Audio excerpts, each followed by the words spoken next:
All right, let's talk about something that's, well, it's absolutely critical if you're in the world of child sponsorship. We're talking about data. And not just any data, some of the most sensitive information you can imagine. Today, we are going to break down exactly what you need to know to stay compliant, keep the kids you serve safe, and maybe most importantly, build that rock-solid trust with your donors. Okay, I want to start with a number that should really grab your attention. 20 million euros. And no, that's not a hypothetical. Under Europe's GDPR, that is the kind of fine you could be looking at for just one serious data breach. The stakes here are, well, they're incredibly high. And believe me, it's not just about the money. So, here's what we've got on tap. We're going to look at why this data is so high stakes. Then, we'll try to navigate the legal jungle. We'll figure out what actually counts as data. I'll give you a compliance checklist. We'll talk about how tech can be your friend. And finally, how all of this actually helps build trust. Right, so first things first, why does this matter so much? Because when you get right down to it, this whole conversation boils down to one simple, powerful word: trust. Your donors trust you with their money, sure, but they're also trusting you with the safety and the personal stories of the children you're helping. So protecting their data, that's not just some legal box to tick. It's fundamental to your entire mission. And this quote, it just says it all, doesn't it? This isn't about dodging fines or just, checking off a list. Having really solid data protection, that's a core pillar holding up everything you do. It's what gives your mission the foundation it needs to actually succeed and grow. Okay, let's dive into the legal stuff. And yeah, it can totally feel like you're drowning in an alphabet soup of acronyms. But here's the thing. Getting your head around the basics, it's not negotiable. And just look at the list here. You've got COPPA in the US for kids, the big one, GDPR in the EU, CCPA out in California, even canned spam for your emails. But here's the part that trips a lot of people up. You don't have to be in Europe for GDPR to apply to you. If you have sponsors or donors who live there, guess what? These laws can and will apply to your organization. That's a huge takeaway. Let's zoom in on COPPA for a second, because for child sponsorship, this one is massive.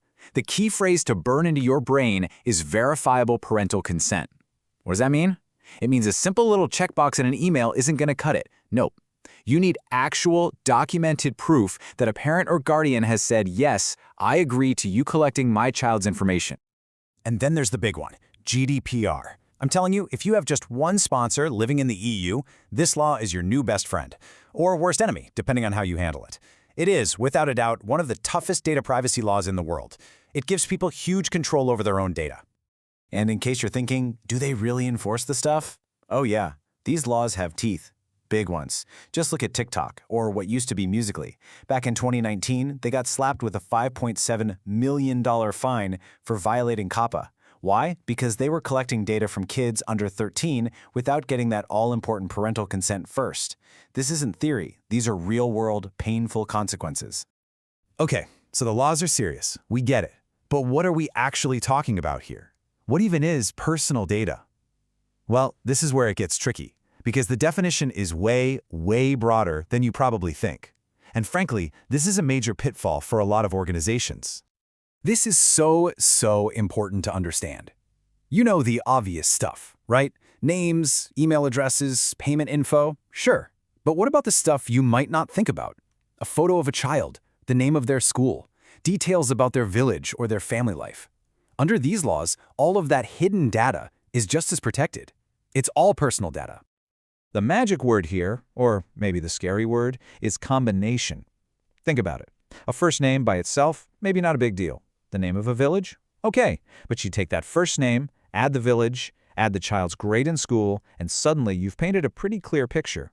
You can reasonably figure out who that child is, and that combination is what makes it protected personal data.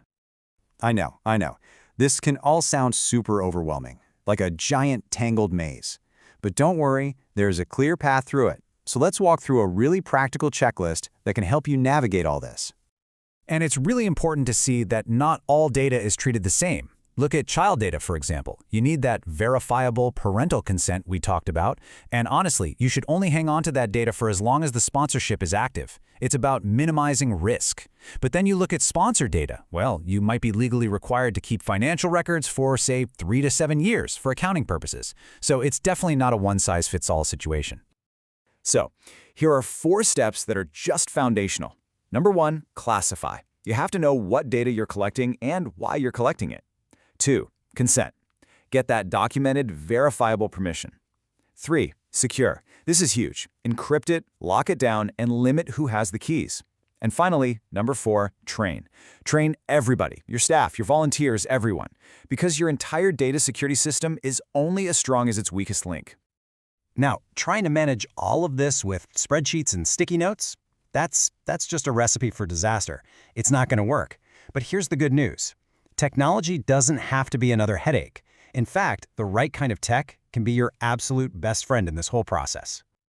Just imagine a system built for this, a platform that puts all your data in one centralized, secure spot, something that automatically tracks who gave consent and when, so you have a perfect digital paper trail.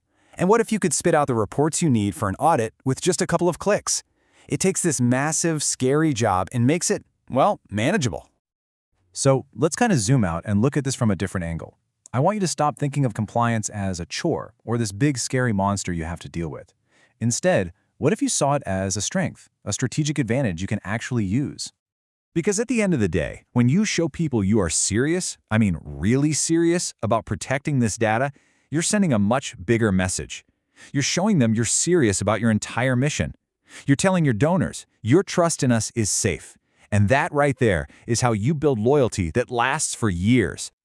So, I'll leave you with this one final question to really think about. Take a hard look at how your organization does things. Is your data policy actively building trust? Is it one of your strengths? Or is it a ticking time bomb, a neglected corner that could quietly become your single biggest liability? The answer to that question, well, it's more important now than it has ever been.